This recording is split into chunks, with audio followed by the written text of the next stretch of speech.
What's up, guys? John here from Big Pants Underground. It's been a couple of days, I know, since the show actually hit or dropped, but we're talking about The Penguin today.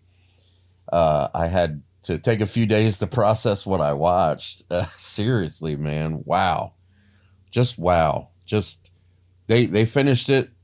They did it. They did it. They made an incredible show that was good from the beginning to the very end. And really, I have a hard time seeing too many flaws. I mean, yes, they did kind of rush through a few things, probably for time constraints, and they had other stories they needed to tell. So they kind of just left some of the assumption up to the audience of some of the things that Oz did in between uh, the events that we saw.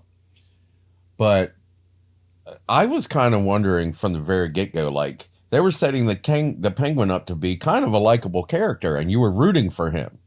You were definitely rooting for him. He was the hero of the show, even though he's not really a hero. I mean, he was a terrible person, you know, lying, murdering, but you were rooting for him, which I was wondering, like, the Penguin is supposed to be an evil bastard. I mean, he really is. In all the other medium that he's been portrayed, the Penguin is just a nasty, nasty, evil person.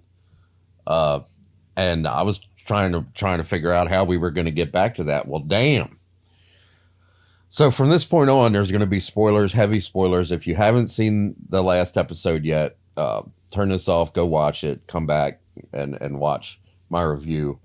If you haven't seen any of the Penguin, my goodness, man, you missed a great show. Make sure you watch it from start to finish. All 8 episodes are up there right now.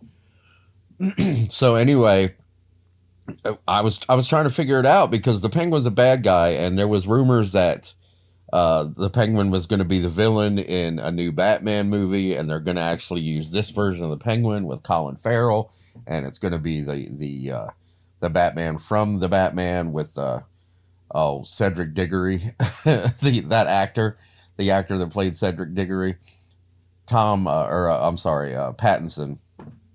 But anyway, uh, how were we going to have a villain, a terrible villain that we dislike, if the Penguin was going to be the guy that we were rooting for? Well, by the end, the second to last episode, they showed the death of the Penguin's brothers.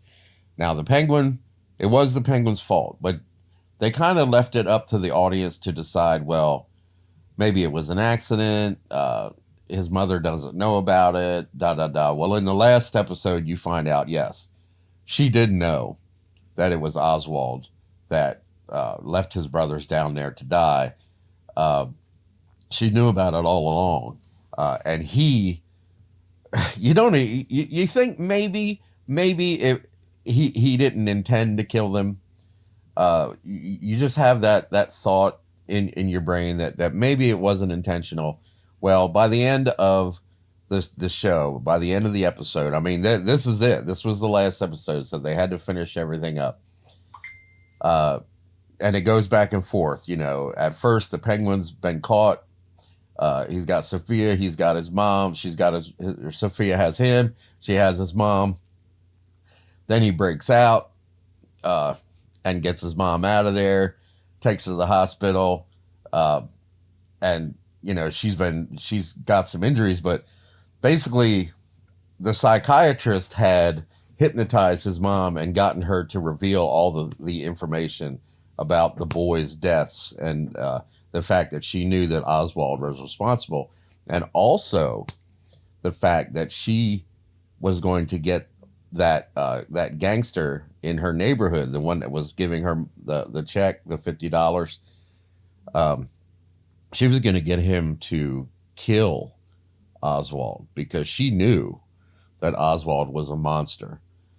But that it was that night at the club when she finally decided, I'm not going to, in her brain, she never let Oswald know, but in her brain, I'm not going to have him killed. And then she tells him, you're going to take care of me. You're going to give me everything I want. So that was his entire motivation, but he never knew that she knew that he was responsible for his brother's deaths, and also the fact that she was going to have him killed. But she tells him that, and then she stabs him in the stomach with a broken bottle and says that she hates him.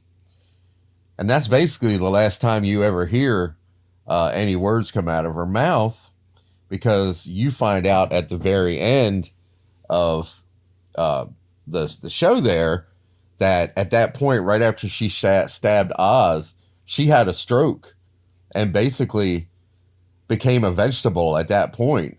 She lays there, her eyes are open, but she doesn't interact. She's in a persistent vegetative state. So Oz is pretty upset about that. And, he's lost the drops. He's lost his whole operation down there in the sewers. They blew it up. He's got nothing left.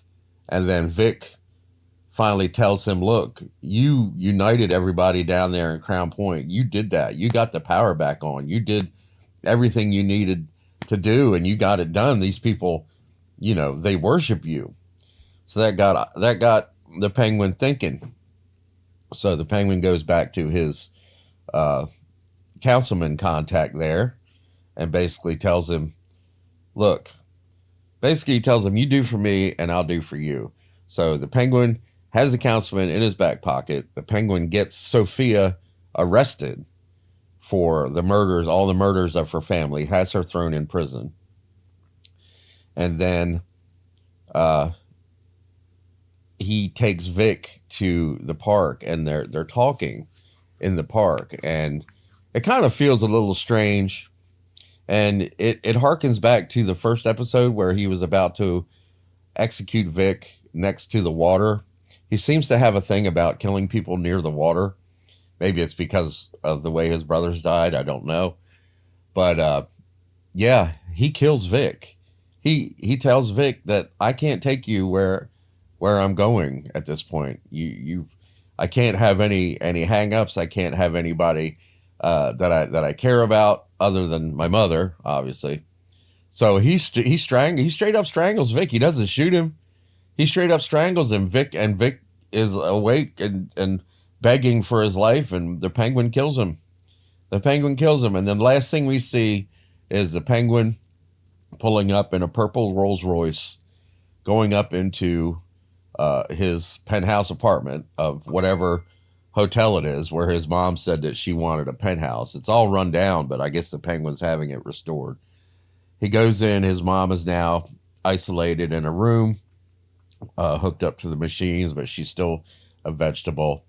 And he's like, hey, look at this, Ma. Everything you wanted. Here you are. Top floor penthouse. And a single tear runs down the side of his mother's face. And of course, he takes it as a happy tear, when it's actually, we all know that she made him promise that he wouldn't allow her to live as a vegetable. But he's doing it anyway to satisfy his own need of having her around. So he completely misinterprets that tear. And then he walks out into the living room, and you see his girlfriend now dressed as a younger version of his mother, dancing to the same song that him and his mother used to dance to. And he's like asking her, are you proud of me, Ma? And she's like, yeah, I give you, yeah, you got it. You got everything we needed. You're the best. Da, da, da. I got people texting me. I'm sorry. My phone should be on silent. Sorry about that. Anyway, I know. So professional, right? Anyway, yeah, the Penguin, he's lost it. By the end, he's got everything he's wanted, but his mother couldn't tell him that she was proud of him. So basically now he's stuck in a loop where he wants her to be proud of him, but he has no way of knowing that she's actually proud of him. So he's pretending. He's basically pretending that she's proud of him. And completely delusional. and obviously is running something. We don't even know what he's running or how he's made his fortune. But yeah, he's driving around in a purple Rolls Royce, so he must be doing okay. So he definitely, you find out at the end, he is a complete narcissistic monster. And as much as we rooted for him to defeat Salvatore Maroni and defeat Sofia Falcone or Sofia Gigante or whatever she wanted to be called, we find out that he's not a good person. And the very last thing you see when she says, when the girlfriend, not his mother now, the girlfriend dresses his mother, says, the very last thing we see, she says, "There's nobody to stop you now." And his response is, "I know, we got it. We got the goods, baby." And you look out the window and the bat signal shows up in the sky. So they set it up. They did a good job. They set it up for the next Batman movie. The Penguin is definitely going to be the bad guy, and you no longer want to root for him because of what he did to Vic. So, man, it just came full circle. It really did. They nailed it. They nailed it. We need more shows like this. We need more shows like this. It stuck to the story. There was no bullcrap message to be spread. There was no weird diversity crap that was injected in it for no reason whatsoever. It was just a good show. I highly recommend The Penguin. I would love to get a season 2, but I see now that there's really no point to a season 2 because the Penguin pretty much has everything he wants, and there's no opposition except for Batman. And I think we're going to see the Penguin and the Batman clash in the next Batman movie. And man, I hope they do it good. I hope the people that made the Penguin, I hope they're the ones making the Batman movie. So if you haven't seen the Penguin, I don't know why you listen to this, but if you haven't seen it, make sure that you check it out. All 8 episodes, like I said, are available. If you have seen it, let me know what you think about it. I'm so sorry that I'm getting all these notifications while I'm making my video, but it is what it is. I'm as professional as it's going to get. Thanks for watching, guys. Don't forget to like, share, and subscribe, and I'll talk to you next time.